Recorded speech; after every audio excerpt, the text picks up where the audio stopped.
Usa ba ka sa mga nagapangita gihapon kung unsa ang angay nimo nga hairstyle karong tuig 2024? Ang trending matud pa karong tuiga mao ang Korean hairstyle. It's because ang mga tao manggod karon is more on millennials na. So, nagaano sila og kanang ginakuha nila ang ilang inspiration sa mga Koreans.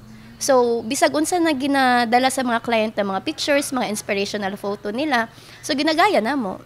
So, mao tong mga in na mga styles karon na 2020. Patok sa tuig 2024 ang mga bright colors sama sa copper o red palm. Kung gusto ka magpa short hair, pwede usab kanimo ang bob cut. Kung gusto usab gihapon ka og long hair apan something new, pwede kanimo ang soft layer.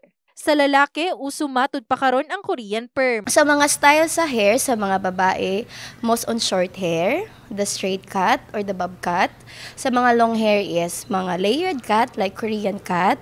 And sa medium length, just like mga medium layer, ana.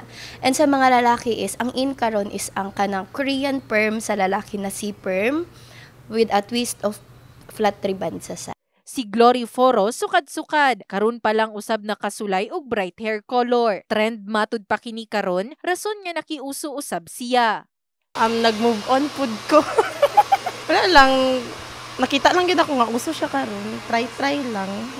Bagay man po daw sa kong skin, anak sila. Advice na lang aron makahibalo sa kung unsa ang suwak kanimo, mas maayo matud pa nga magkonsulta una sa hairstylist. So, mas gina-prefer na mo nga mag-visit diri sa among shop.